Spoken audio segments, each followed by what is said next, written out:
We could all use some encouragement. And I've got some good news for you. Welcome to 5 Minutes with Mark.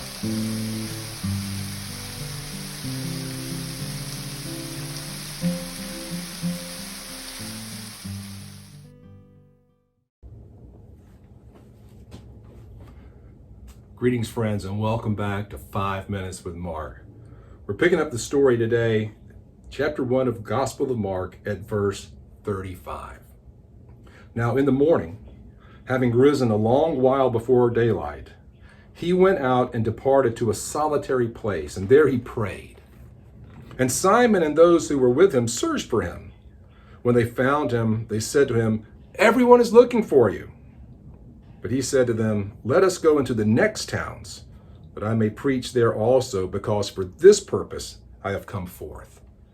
And he was preaching in their synagogues throughout all Galilee and casting out demons. A couple of pretty interesting things here, right? First is that we see that Jesus needed a recharging. He rises early in the morning. He worked late into the night, and he's up before the sun comes up so he can sneak out of the house, sneak out of town, and get out to a solitary place. Jesus needed to be alone. He needed time to be alone with God. It says he goes out into a quiet, solitary place to pray. Hey, if Jesus needed downtime, if Jesus needed to get away from all of the activity and from all of the pressures of all the people and all the needs and all the wants, to spend time alone with God, what do you think we need? We all need clear off some space. We all need to make some intentional effort to get away from the busyness of life, from all of the demands that we have, from all of the obligations that we have. We need to make time to just sit alone with God.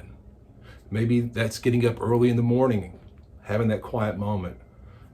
You could be like me, be happier staying up late at night to find that quiet time. But wherever it is, whether it's in the middle of the day, whether you have to go into the closet and close the door, whatever you need to do, it's important for us to find some time to be alone with God, to recharge our spiritual batteries, and to just hang out with the Father. He loves us, and he wants us to hang out with him. Simon and the others, well, they do what people would do. They wake up in the morning and the house guest is gone. Oh no, because the crowd is coming back, right? They've gone to the village next door. Hey, this Jesus guy is healing people. He's casting out demons. Everybody's coming. And so Simon wakes up in a panic. Where's Jesus? Can you imagine? Where's Jesus? He was just here a minute ago. We have no idea where he's at.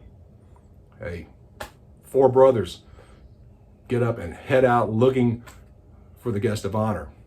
And when they finally find him alone in a solitary place, they're like, "Jesus, where have you been? Everybody's looking for you. Don't you know there's obligations?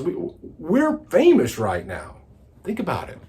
These fishermen who had just been part of the background, one of the guys, one of those ordinary people, all of a sudden they've elevated in importance in the town, right? In Capernaum, Simon's house is the place to be. Kind of hard to let go of that, isn't it? And Jesus looks at him and he goes, "Hey, we're not going back. We're going forward. Because the reason I've come is not to hang out in Capernaum and heal everybody that they bring to me. The reason I've come is to go preach the good news of the kingdom." And so we'll go to the other villages. We'll go to the other towns. We're going to keep moving forward, preaching the gospel. Now it says that he did go and he was teaching in their synagogues. He was healing the sick, and he's casting out demons. He did the same thing from town to town in that region of Galilee. We need to understand, Jesus is in motion. Remember, I told you in the Gospel of Mark, Jesus is a man with a mission. He's a man in motion. He's moving. He's not playing around. And we need to understand that's who Jesus is.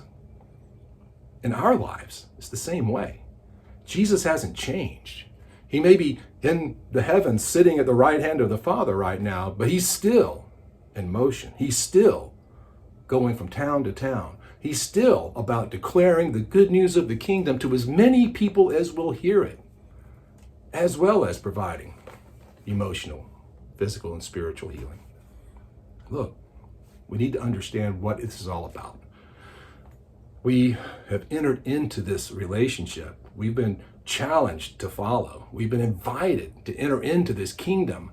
But having done that, that means that we are following him. We're not doing it our way. We're doing it his way. That's the first lesson that these first 4 disciples figured out.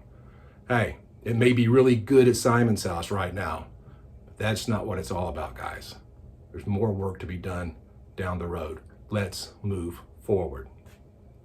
Wherever you are today, ask God, where are you taking me? Where should I be going? What should I be about today? It's probably different than what you were about yesterday, because Jesus is going that way. Hey, have a great weekend. We'll pick up on Monday. I hope you're enjoying this Bible study, this quick devotion. If you'd like more content, you'd like to know more about me and see more of the things that I'm doing, check out my website, theeclecticmonk.com. There you'll find out about my video vlog, my podcast, and a whole lot of other stuff. Hope you'll join me there.